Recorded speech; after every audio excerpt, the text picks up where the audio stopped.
What's up, everybody? Welcome back to the Martian MMA podcast. I am your host, and my name is John. And this week we are back to analyze the UFC Whittaker versus Gastelum card going down tomorrow night, Saturday, April 17th, 2021. This 11-fight card will take place from the UFC Apex in Las Vegas, Nevada, which means it will take place in the small UFC cage. Just a quick recap of last week's card, the Vettori versus Holland card. I did predict 9 out of 13 fights correctly on the podcast and profit about 0.4 units on my official betmma tips page. That's where I track all my official bets. You can find it on my Twitter profile in the YouTube description, or you can just Google betmma tips Martian MMA to find my profile. This UFC card tomorrow is not the greatest card, but there's still a lot of fights this weekend. There's Bellator tonight. There's the Jake Paul fight tomorrow night. So there's a lot of fights to bet on this weekend, and there are some good betting spots. So I'm going to be talking about all 11 fights on the upcoming UFC card here shortly, and we're going to start things off with the first fight in the bantamweight division. We have Tony Gravely as the minus 335 favorite, taking on Anthony Birchak as the plus 275 underdog. I think this line is about right. Birchak looked pretty shot in his last fight. He got rocked by punches by Lopez, got taken down, he got submitted pretty quickly in that fight. And even in Birchak's fights before that, he struggled with getting taken down. He struggled getting stuck on bottom. And Birchak is kind of a round one finish or bust fighter. He has not won a fight that's gone longer than about 100 seconds in about 5 years. So Birchak really needs that round one finish or else he cannot win fights. And I think Gravely should be able to weather the early storm, avoid getting knocked out, and just take Birchak down. Gravely's a pretty good wrestler. He's got solid top control. He doesn't have the best defensive striking, but he can absorb some big shots. He got hit with some big punches versus Geraldo de Freitas and ate them and still kept coming forward. So I think he should be pretty solid here. I think he should be the justified minus 300, minus 400 favorite, and I think he just takes Birchak down over and over again. And the submission prop is worth a stab here as well. Gravely doesn't go for a high amount of submissions, but he's going to be wrestling. He's going to be the guy on top, and I think that we might see Birchak give up a submission like he did in his last fight. So Gravely submission at plus 600 is worth a stab, and the only way I see Birchak winning is by knockout round one, and that prop is plus 1600. So I think Gravely money line combined with that Birchak KO1 is a good way to play this fight, and I think this sub prop is worth a stab as well. So I'm going to go with Gravely decision just to be safe. I think he wrestles here to a comfortable win, but the submission could happen as well, so be wary of that. And Gravely is a pretty safe parlay piece. I did actually track a bet on Gravely. I have a parlay with Gravely and Cortez, and I'll talk about Cortez a little bit later, but Gravely decision is the pick here. The next fight was supposed to be Farron versus Nunes. Would have been a hilarious striking matchup at 135 between two god-awful fighters, but I was actually really looking forward to that fight. I was picking Nunes there, but the fight got canceled because Farron missed weight by a massive margin. So sadly, we're not going to be able to see that fight. So let's just move on to the next fight in the lightweight division. We have Austin Hubbard, who is the minus 185 favorite, to Dakota-Bush as the plus 160 underdog. Dakota-Bush is coming in here on very short notice, and he does not look like a great fighter. There are only 4 fights of his available to find on the internet, and I really think that Bush has no real distance striking. He doesn't want to stay at distance and strike at all. He wants to charge at you, get into the clinch, and look to take the fight to the floor. In 3 of his fights, he was able to finish his opponents in round 1. Some pretty low-level opponents did not have good defensive grappling, and Bush was able to take him down, submit him. He even got a knockout on one of them. But when Bush fought his only good opponent, Willis, he was not able to take him down. He failed getting back takes, and he was actually the one getting taken down and stuck on his back, and he got really dominated in rounds 2 and 3 of that fight. So Bush really proved that he is really all offensive grappling. He's not a great defensive grappler. He doesn't have much striking. And I think that Hubbard should be able to deal with that takedown and that back take. I mean, Hubbard does get taken down a lot. He does give up his back a lot. But he's fought way better grapplers than Bush in his UFC career and avoid getting submitted.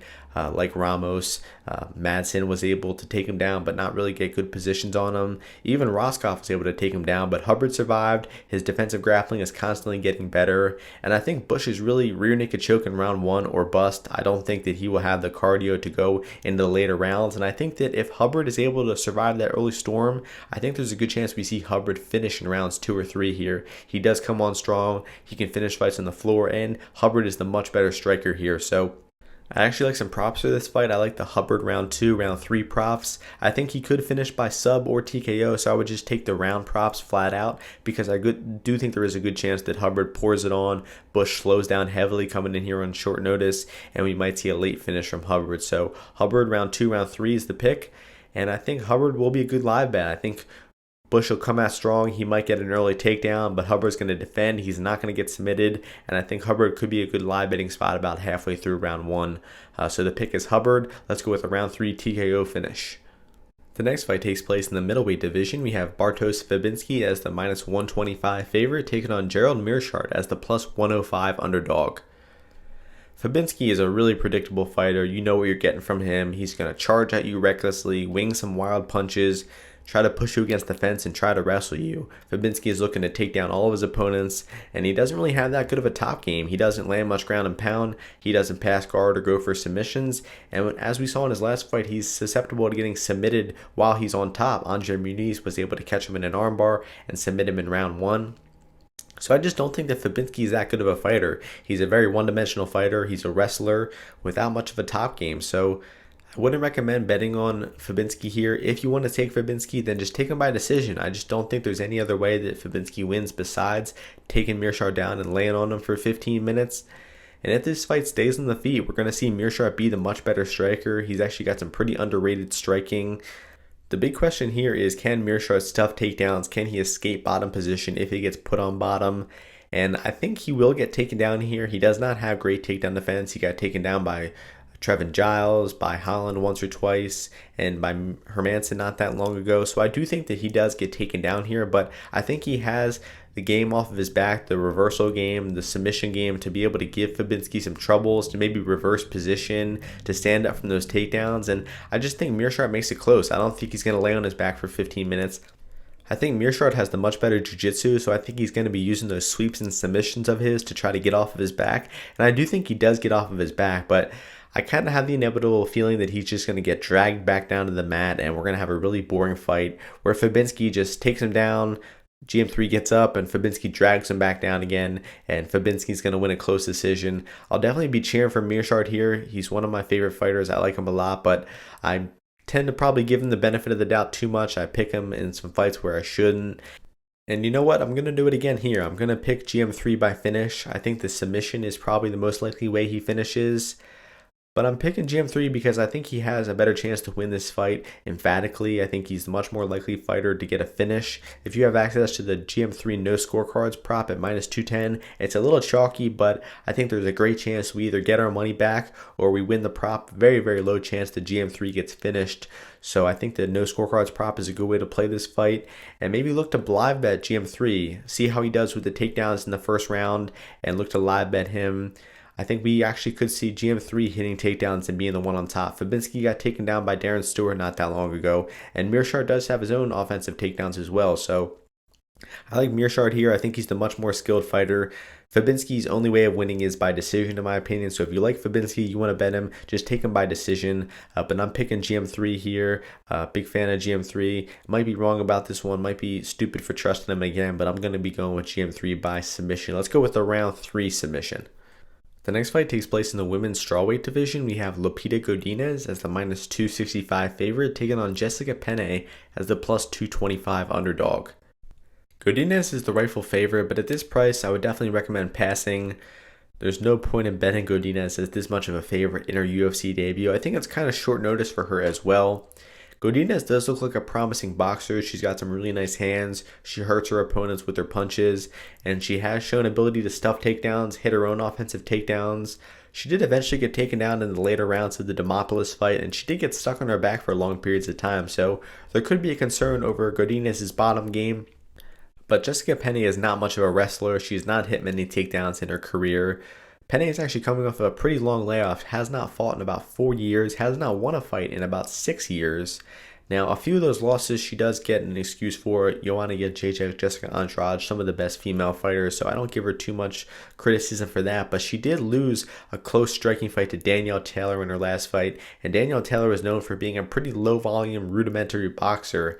And if she was losing a close fight to her, I just don't think she has much of a chance to beat Godinez here, considering that I do think Godinez is the much better boxer, has better boxing than Danielle Taylor by a long shot. So Godinez should probably just outstrike Penne here and win a decision. But like I've said before, Godinez is making her UFC debut. It's not like she's some incredible prospect, so there's no way I would recommend betting on her at minus 265. If you want to take a bit of a shot in the dark on Penne at this dog money, go ahead. Maybe Penne by decision, but I think it's probably a pass fight for me. No bets I'm really interested in, and I'll pick Godinez by decision. The next fight takes place in the heavyweight division. We have Alexander Romanov as the minus 140 favorite, taking on Juan Espino as the plus 120 underdog. I think this line is very accurate where it's at, and this is just a tough fight to predict. I don't have an extremely confident pick on this one. I have a decent read on the fight, but in terms of a pure pick, I really think this one is up in the air, and a lot of different weird shit could happen during this fight. Romanov, I do think, is the rightful favorite because I think he's going to come out in round one, and I think he's going to hit a takedown. I mean, the guy is such an explosive athlete. He's a good wrestler. He has a vast array of takedowns, and I just don't see Espino stuffing that early takedown attempt of Romanov. Now, once Romanov gets on top, I don't really trust his top game too much. He kind of goes for reckless submissions. He doesn't really control his opponents well. He does throw some good ground and pound, but I just don't trust his top control very much. I don't think he's going to keep Espino down for long. I think Espino is definitely going to work his way back up to the feet, but I do think Romanov is probably going to win round one at a pretty high clip. And it's just really a question of what happens in rounds 2 and 3. Will Romanov gas out like he's kind of done in some of his fights? He hasn't completely gassed, but he definitely slows down as the fight goes. I mean, he's such an explosive fighter that it's natural that he's going to slow down. So the next question becomes, is Espino going to be able to stuff the takedowns in round 2? Now, I do think Espino is the better overall grappler than Romanov. I think he's got the better jiu-jitsu. He's got the better positional awareness. But in terms of takedown defense, we haven't really seen Espino's wrestling tested. Nobody's tried to take him down before. So I think there's a lot of questions up in the air in this fight. We don't really know how this fight's going to go. And I kind of lean towards the athleticism and the wrestling of Romanov to get those takedowns against Espino. Now, Espino might get back up to his feet. He might reverse. He might end up on top. But I think in the first minute or two of this fight, we're going to see Espino on his back. And that alone is enough for me to pass on him. Maybe look to live bet Espino. Maybe look to put some pre-fight bets on Espino round 2, round 3. Because Espino probably does have the better cardio. As I mentioned, he has the better jiu-jitsu and overall grappling. So we might see him out-grapple Romanov late once Romanov starts to slow down. And we might see a finish on Espino's end too. One more point about the striking in this fight. Both of these guys are not good strikers. I would say Romanov is probably the better striker. He has a pretty effective left kick that he throws at his opponents, and we haven't really seen much distance striking at all from Juan Espino. We did see him drop Maurice Green with some winging overhand punches, but outside of that, we haven't really seen Espino strike much, and I think there's more striking footage of Romanov, so I trust Romanov a little more on the feet. Romanov's also been a lot more active. He has more fights recently. He's got more wins, and I just trust Romanov a little bit more. I think he's more athletic. I think he's a better wrestler, and I trust him in round 1 a little bit more. So for me, I'm going to go with a Romanov decision pick. I don't think he's going to have the top game to finish Espino, but I think he's going to take him down in 2 out of 3 rounds and win those rounds with his top game. So the pick is going to be Romanov by decision. Not a confident pick. A lot of crazy shit could happen in this fight. And you might be better off just taking dog money and passing on this one. But I'm going to go with Romanov here. If you like Espino, I recommend a live bet or those round 2, round 3 props for Espino. So this should be a really hilarious fight. I'm really looking forward to this one. The next fight takes place in the women's flyweight division. We have Tracy Cortez as the minus 305 favorite, taking on Justine Kish as the plus 255 underdog. I should note that Tracy Cortez did miss weight for this fight. She was the last fighter to weigh in. She missed weight by half a pound, and she attempted to cut weight and come back and weigh in again, but she missed again by half a pound. So that does prove that Cortez had a pretty rough weight cut. She couldn't get a single half a pound off her body, and she forfeits 20% of her purse because of it. So that is definitely a bit of a concern here. But overall, the matchup is still really favorable for Tracy Cortez. Cortez is not much of a striker. I think the Kish probably is the better striker of the two, but Cortez is constantly looking to get fights in the clinch, push her opponents against the cage, take her opponents down, and she's very good from top position. She can control her opponents, she can take backs. Cortez's last fight against Edgar, she did take Edgar's back in all 3 rounds. She wasn't really attempting to get a rear naked choke, didn't look like she was too adamant in finishing, but she does take back, she does have good back control. And a big concern for Justine Kish in this fight is the Felice Herrig fight. She was taken down by Felice Herrig. She was dominated on the mat. She got her back taken in all 3 rounds. She was mounted eating ground and pound. She got 10-8'd in round 3. So considering that Justine Kish got dominated in the grappling versus Felice Herrig, I think that the chances that Cortez replicates that are very high. I think that Cortez is going to hit takedowns, keep top position, and likely dominate from top position. It just becomes a question whether Cortez is going to win by decision or win by finish. And honestly, I think the chance of Cortez getting a submission or a ground and pound TKO finish is good enough to lay off of that decision prop. Early on in the week, I was considering betting Cortez by decision, but honestly, I think the chance of her getting a rear naked choke or her getting a ground and pound TKO are pretty good here. And Cortez takes the back, Kish gives up her back. I just don't feel comfortable betting the decision when I think there's going to be a lot of near finishes here. And if Cortez really attacks that submission, she gets aggressive on top, I think that she will submit Kish. So Cortez submission at plus 550 I think is worth a stab. But honestly, the best bet for this fight is Cortez money line. The best time to bet her has definitely passed. She was in the minus 200 range all week, for months actually, and now she's minus 300. So I would say it's probably a pass at this price, especially considering the weight cut. But I do have a parlay with Tony Gravely and Tracy Cortez. I got Cortez at minus 260, and I'm happy with that price. So the pick here is obviously going to be Cortez. I think she dominates with her grappling and her top control. And I think there's a good chance of a submission, but I'll go with decision to be safe. Tracy Cortez by decision. But I'm going to end up passing on that Cortez decision prop. I think there will be enough back takes, enough near finishing spots to make that decision bet very sweaty. So I'm going to pass on that one. And I'll be cheering for a Cortez submission. I think that'll be the more exciting outcome. And I'll probably have some small stabs on Cortez submission plus 550. The next fight takes place in the lightweight division. We have Luis Pena as the minus 150 favorite, taking on Alex Munoz as the plus 130 underdog.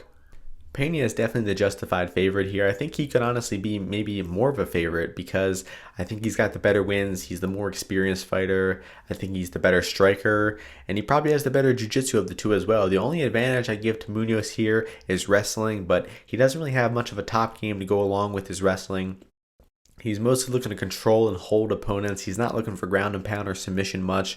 So I think that if Pena gets taken down, he should be able to use his jiu-jitsu to get back up to his feet and get back to the striking where he should be the better striker. It's not like Munoz is a terrible striker, but I do give a distance striking advantage to Pena. And overall, Munoz is just a bit untested. He had his UFC debut against Nasrat Haqparast. He got a takedown early in that fight, but after that, he really had no success. He was kind of just content to lose a decision. He was constantly moving backwards. He ate some big punches. He showed that he's tough, but he didn't really go for it in that fight. He didn't have too much grit. And I think overall that was a pretty bad sign from Munoz in that fight. A really good bet for this fight I like is the Pena no scorecards prop. If you have access to 5 dimes or bet online, I recommend betting that. Munoz has 6 wins in his MMA career. 3 of them are quick finishes back from 2016 over really low-level opponents. But once he started facing better fighters, he has 3 wins, and they're all by decision. So he has not finished anybody in about 5 or 6 years. And Pena's only been finished one time. It's when he gassed out in his last fight against Kamaworthy. I don't think that happens again here. And I think it's pretty unlikely that Munoz finishes. If we see a finish in this fight, I think it's way more likely that it's Pena. So you're either going to get your money back or you're going to win this bet. I think it's a pretty low risk bet, and it's at even money. So I like that bet a lot. I have a bet tracked on Pena no scorecards here. I'm not super confident in Pena to find the finish. I really haven't been impressed with his finishing ability. I mean, he had a back take on Steve Garcia for 14 minutes and never got a rear naked choke. So I don't necessarily think the bet's going to hit, but I think we're going to get our money back. So I like Pena no scorecards here. The pure pick is going to be Pena decision. I think that Munoz is not going to really go for it. He's going to be content to lose the decision, kind of like his last fight against Haqparast. And we see Pena outstrike him to a decision, probably be the better grappler on the floor with his superior jiu-jitsu as well. So Pena decision is the pick here, and not really expecting the good fight from this one. The next fight takes place in the middleweight division. We have Abdul Razak Al-Hassan as the minus 300 favorite, taking on Razak-Malkoun as the plus 250 underdog. Razak is moving up in weight here, And Razak's honestly a pretty bad fighter. He's looking to knock you out in round one. He swings wild punches, doesn't have too much technique or accuracy. And if he doesn't get that round one knockout, he kind of runs out of ideas. He starts to slow down. He can be taken down. He can be stuck on bottom. That's exactly what we saw in the Bernier-Lazzez fight. He tried to swarm Lazzez early, but when Lazzez had some defense, he was able to withstand that early storm. We actually saw Lazzez outstriking Razak. We saw Lazzez taking him down, keeping him on bottom. And then in Razak's most recent fight, he got knocked out in 30 seconds by Chaos Williams. So Razak's been struggling a lot lately. That's probably why we see him moving up in weight. And on the other side, we got Malkoun, who is a friend of Robert Whittaker, who definitely does not deserve to be in the UFC skill-wise. He kind of got into the UFC as a favor to Whittaker.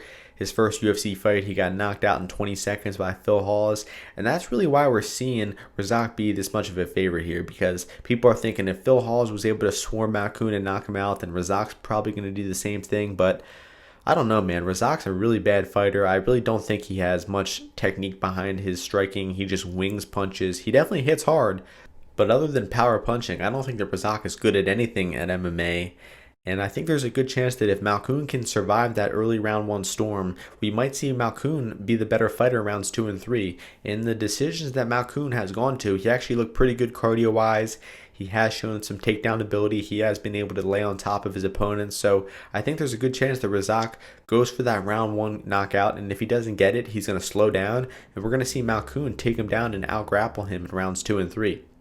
I will admit that Malkoun looked really bad against Phil Hawes. I mean, he was easily pressured. It looked like he'd never been pressured before, never been put on the back foot. He was running into the cage. He had no composure, and he just got knocked out with some big punches right away. So in terms of a pure pick, I guess I'll go with Razak by round one knockout, but I hope it doesn't happen. I hope Malkoun survives that early round one storm and is the fresher fighter rounds 2 and 3, and I hope he takes Razak down and exploits him on the mat, because Razak's a terrible fighter. He does not deserve to be minus 300 here, so it's definitely dog or pass. Would not recommend laying the chalk on Razak. If you want to bet Razak, just take the round one prop, because if it gets out of round one, it's going to get real close, and Razak probably loses. So I hope Malkoun is able to survive that early storm. Maybe look to live bet Malkoun here. Maybe some round 2, round 3 props for Malkoun. But I will pick Razak round one knockout just to be safe. The next fight takes place in the heavyweight division. We have Andrei Arlovski as the minus 115 favorite to Chase Sherman as the minus 105 underdog. This line is almost a pick'em. Sherman was the underdog for most of the week, but Sherman's been a pretty popular underdog all week. The market's been coming in heavy on Sherman, and now we're seeing a near pick'em. We know what to expect from Arlovski. We've been seeing him do the same thing for a very long time now. He's going to come in with that medium tempo, boxing, leg kick type of style. And I think that Sherman's going to oblige that style. These guys are likely going to trade punches on the feet. And it should be a competitive kickboxing fight. Sherman wasn't so good in the UFC just a few years ago, but he got cut from the UFC. He won a few regional MMA fights. He won some bare knuckle fights. And I honestly do think he's looked better as a fighter. He's only had one fight in the UFC since he's come back, and it was a quick round 1 or 2 knockout over Ike Villanueva. Honestly, I thought his striking did look improved. He had a wide array of offense. He was throwing knees and elbows in the clinch, good punches, good leg kicks, and I think we might actually see Sherman improve a little bit in his striking. So I think he has all the offensive tools to compete on the feet here versus Arlovski. I'm expecting a close decision, and I have a bet tracked in this fight. It's a half-unit bet on Chase Sherman by decision at plus 500. As I mentioned earlier, I think it's a close competitive decision. So if one of the fighters is plus 500 to win by decision, I'm all over that. I really like that bet. It's still available at like plus 400 some places. I still think there's some value on that prop. Because this is heavyweight, durability is a big question here, and I do think that Sherman is the more durable fighter. He's the younger fighter, been in less wars, absorbed much less damage. But Arlovski's chin is not as bad as it's made out to be. I mean, he has been knocked out several times in his career. He did get hurt by Aspinall a little bit in his last fight, but he's really not easy to knock out. Only a few guys have been able to do so. Rosenstrike and Ngannou in the past 15 fights. So I think that Arlovski's chin issues are a bit overblown. I think his chin should be fine here. And I really just expect these guys to be in a close competitive striking fight. I know I've seen it a lot of times, but I don't think there's anything else to expect from this fight. I'm going to go with Arlovski by decision as my official pick. I think he's fought and beaten the better competition much more recently, like Lins, like Bosser. So I'll side with Arlovski by decision as a pure pick goes, but I'll definitely be cheering for Sherman because I have that plus 500 bet on him by decision. The next fight takes place in the lightweight division. We have Jeremy Stephens as the -125 favorite, taking on Drakkar Klose as the +105 underdog. Stephens is moving back to the lightweight division. He has fought at featherweight for the past 7 or 8 years, but I guess he's tired of the weight cut. He did miss weight in his last fight, so he's moving up to 155 here. This weight move should honestly be good for Stephens. Cutting less weight is always good for the chin, always good for the cardio, even though Stephens is always pretty good chin-wise, good cardio-wise, but the speed will be big for him here. I mean, I think he was really struggling with the speed of the guys down at 145, and now that he's at 155, he should be at guys more in his athletic range. So this is probably a good move for Stephens, honestly, even though he is very late into his career, likely far past his prime. He's still a tough fighter. He's still a very tough matchup. And I think this is a winnable fight for him. It should be another close striking fight, just like the last fight I was talking about. Neither of these guys are really known for their offensive takedowns. I guess Klose is the more likely guy to hit takedowns. But Stephens has solid takedown defense. And Stephens actually hit a few takedowns in his Yair Rodriguez fight. And Klose, I think, is actually the worst defensive grappler of the two. So we might see some takedown attempts from the two, but I think the most likely outcome is these two stand on the feet and trade with one another. And I think it's going to be close, competitive. I think this one's headed to a decision. I think Stephens is going to start faster. He's going to likely win round one. Klose is kind of known for starting slow and getting into the fight as it goes. I think Klose will come back to win round two, and round three will be a close, competitive round. I sort of lean Jeremy Stephens to win the fight, but I have a bad feeling that the judges are going to give this one close. I mean, it's going to be a split decision, striking type of fight, so I really wouldn't recommend a confident bet on either guy here. I think this one is pretty 50-50. If I had to pick a side on who is the pre-fight money line side, I would say it's Jeremy Stephens, because I do think he has the better chance to start round one faster and to win that round one. And Klose is likely a better live bet. Look how he's dealing with the pressure. Look how he's dealing with the leg kicks, because Klose does not check leg kicks, and that will be a big factor here. Jeremy Stephens throws very hard leg kicks. So see how Klose is doing after a round. Maybe look to live bet him. But in terms of a pure pickos, I'm going to go with Jeremy Stephens by decision, but I'm not confident enough to recommend a bet on this one. I would say Stephens is the pre-fight money line side, but not by some massive margin. I'm expecting a close, competitive striking fight here. These guys are going to stand in front of each other, leg kick each other, and punch each other in the face. This is going to be a really fun fight. The next fight is the main event of the card. In the middleweight division, we have Robert Whittaker as the -265 favorite, taking on Kelvin Gastelum as the +225 underdog. This line is pretty accurate. You can honestly argue that Whittaker should be a bit more of a favorite, maybe closer to -300, because I think he's the much better fighter than Kelvin Gastelum. I've always been pretty underwhelmed with Kelvin Gastelum. Most of his knockouts are over way past prime older fighters. He doesn't have a single knockout over an active UFC fighter. I will give Gastelum credit for his last fight against Ian Heinisch. His wrestling looked pretty good there. Heinisch had been a pretty hard guy to take down historically, but Kelvin Gastelum actually had the most success out of anybody in the UFC trying to take him down. So I will give him credit for that. His wrestling looks sharp there, but it's not going to work in this matchup because Robert Whittaker has some of the best takedown defense in MMA history. I mean, he stuffed all the takedowns from Yoel Romero, and his takedown defense has just been steadily improving throughout his career, and he really does have some of the best takedown defense ever. So I think it's highly unlikely that Kelvin Gastelum takes him down. So I think it's very likely that these two are just going to strike with one another. And to put it simply, I think that Whittaker is the better striker. I think he's got the higher output. I think he's got the more varied offense. I love the way he sets up his head kicks with his punches, and he has those sharp stabbing oblique kicks. And even in pure boxing, I think that Whittaker is the better boxer of the two. I think a lot of Kelvin Gastelum's career and his boxing has been overrated by knocking out those older fighters. So once you kind of cancel out the fact that he's knocked out Tim Kennedy and Michael Bisping and Vitor Belfort, his career becomes a lot more underwhelming. When Gastelum has faced other good strikers at 185, like Israel Adesanya, like Darren Till, we saw his volume be very low. He's kind of relying on those big power punches. He did rock Israel Adesanya a few times in their fight, but that fight was 25 minutes long, and Adesanya won like 20 of those minutes. So a lot of that fight and that performance for Gastelum gets overrated because Gastelum had two brief moments of success. And when you look at Gastelum's fight against Darren Till, I mean, that was one of the most boring fights in UFC history. They were both content to have extremely low volume. They both showed no aggression. They had extremely low output, and that was just a terrible decision. I don't know how one judge gave that fight 30-27 to Gastelum. Who knows how to score that fight because it was too boring to actually watch. Now, getting back to Whittaker, the only two fighters that Whittaker has struggled with in the past 6 or 7 years are Yoel Romero, who he did eventually defeat by decision in both of their fights, and then Israel Adesanya, the middleweight champ, who's one of the best strikers in MMA history. After Whittaker lost badly to Adesanya, he did recover very well in his past two fights. He beat Darren Till in a 5-round decision striking fight. I think Till is actually a trickier striker and a more skilled fighter than Gastelum as well. And then in Whittaker's last fight against Cannonier, he emphatically beat Cannonier, outstruck him bad, hurt him a few times, broke his arm with those body kicks. I mean, he really proved that he's still an elite striker and elite fighter in that fight. And I'm willing to trust Robert Whittaker to do the same here, to outstrike Kelvin Gastelum, to stuff any possible takedown attempts, and to be the better striker, have the higher output, to land the more damaging blows. And I think we might even see a late finish from Whittaker here. I mean, he is a really damaging fighter with the way he stomps your legs, he kicks your arms, he hits you with punches. I think we could see an accumulation damage TKO from Whittaker here. Maybe rounds 4 or 5 he finishes Gastelum. It really depends on how many risks Gastelum takes, because if he's content to lose a decision and to not really take many risks like Darren Till did, then Whittaker might match that volume and be content to go to decision as well. But if Gastelum's coming forward, he's aggressive, trying to win the fight, then we might see Whittaker land those damaging counter shots and to really accumulate that damage and get that late finish. So I guess as a pure pick goes, I'll go with Whittaker by decision. I think he wins this one about 49-46. Should be a pretty clear decision for him.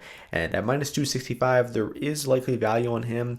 I wouldn't really recommend going out and straight betting him. Maybe throw him in a parlay. I think he's pretty safe. I would cap him closer to 75% here. So Whittaker should be a pretty safe pick in this one. And I'm picking him to win by decision. So that is going to do it for this episode of the Martian MMA podcast. I analyzed and predicted all 11 fights on tomorrow night's UFC card. I think this card starts a little bit later, so make sure you check out the time zones, the start times to this one, and make sure you don't miss any fights. Hope you all enjoy the fights this weekend. Hope you all win some bets, and I will see you next week before UFC 261. Peace.